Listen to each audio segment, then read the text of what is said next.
1 Kings, chapter 3. Solomon made an alliance with Pharaoh king of Egypt and married his daughter. He brought her to the city of David until he finished building his palace and the temple of the Lord, and the wall around Jerusalem. The people, however, were still sacrificing at the high places, because the temple had not yet been built for the name of the Lord. Solomon showed his love for the Lord by walking according to the instructions given him by his father David, except that he offered sacrifices and burned incense on the high places.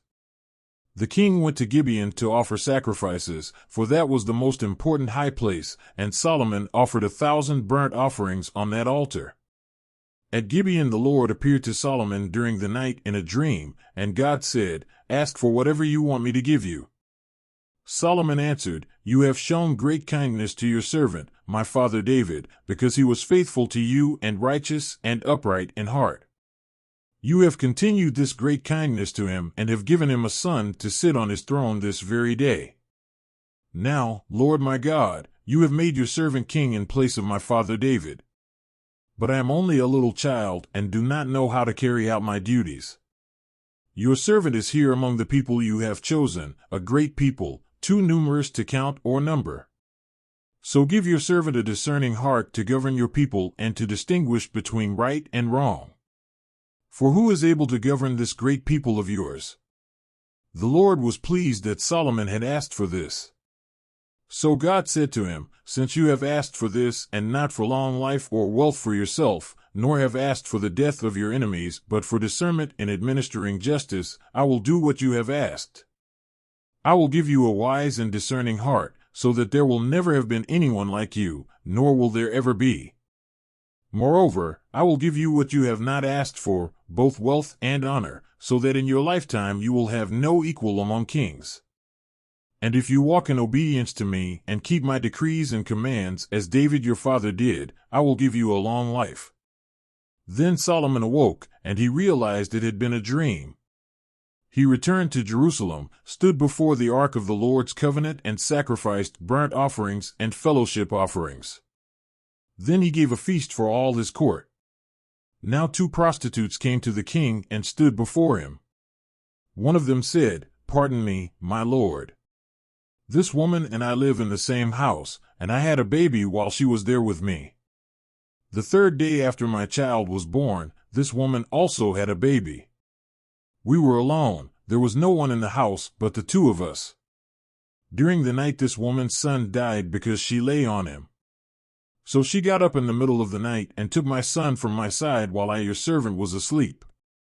She put him by her breast and put her dead son by my breast. The next morning, I got up to nurse my son, and he was dead.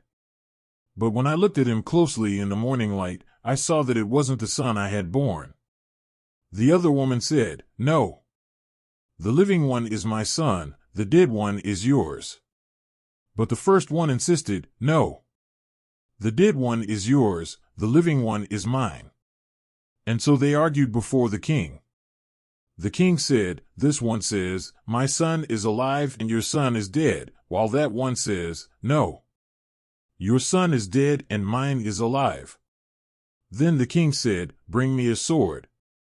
So they brought a sword for the king. He then gave an order, 'Cut the living child in 2 and give half to one and half to the other.' The woman whose son was alive was deeply moved out of love for her son and said to the king, 'Please, my lord, give her the living baby. Don't kill him.' But the other said, 'Neither I nor you shall have him. Cut him in 2. Then the king gave his ruling, 'Give the living baby to the first woman. Do not kill him, she is his mother.' When all Israel heard the verdict the king had given, they held the king in awe, because they saw that he had wisdom from God to administer justice. 1 Kings, chapter 4. So King Solomon ruled over all Israel.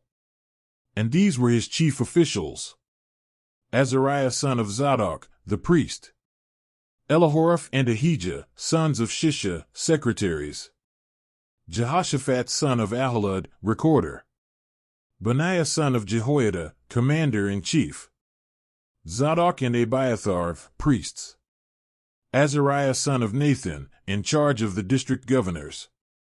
Zabud son of Nathan, a priest and advisor to the king. Ahishar, palace administrator. Adoniram son of Abda, in charge of forced labor. Solomon had 12 district governors over all Israel, who supplied provisions for the king and the royal household. Each one had to provide supplies for 1 month in the year. These are their names. Ben-Hur, in the hill country of Ephraim. Ben-Deker, and Makaz, Shalbim, Beth-Shemesh, and Elon Beth-Hanan. Ben-Hezd, and Araboth, Soko, and all the land of Hepher were his. Ben-Abinadab, in Naphoth Dor, he was married to Taphath daughter of Solomon. Bana son of Ahilud, and Tanakh and Megiddo, and in all of Bethshan next to Zarathan below Jezreel, from Bethshan to Abel-Meholah across to Jokmeam. Ben-Jeber, and Ramoth-Gilead, the settlements of Jair son of Manasseh in Gilead were his, as well as the region of Argob in Bashan and its 60 large walled cities with bronze gate bars. Ahinadab son of Iddo, in Mahanaim. Ahimaaz, and Naphtali, he had married Basemath daughter of Solomon. Bana son of Hushai, in Asher and in Aloth. Jehoshaphat son of Paruah, in Issachar. Shimei son of Elah, in Benjamin. Jeber son of Uri, in Gilead, the country of Sihon king of the Amorites and the country of Og king of Bashan. He was the only governor over the district. The people of Judah and Israel were as numerous as the sand on the seashore. They ate, they drank, and they were happy. And Solomon ruled over all the kingdoms from the Euphrates River to the land of the Philistines, as far as the border of Egypt. These countries brought tribute and were Solomon's subjects all his life. Solomon's daily provisions were 30 cores of the finest flour and 60 cores of meal, 10 head of stall-fed cattle, 20 of pasture-fed cattle, and 100 sheep and goats, as well as deer, gazelles, roebucks, and choice fowl.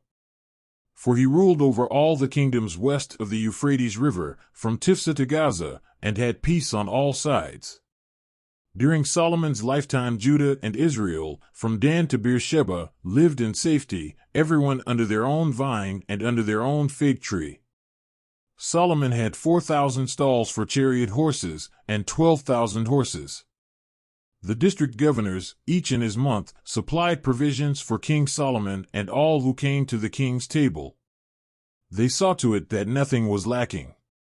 They also brought to the proper place their quotas of barley and straw for the chariot horses and the other horses. God gave Solomon wisdom and very great insight, and a breadth of understanding as measureless as the sand on the seashore.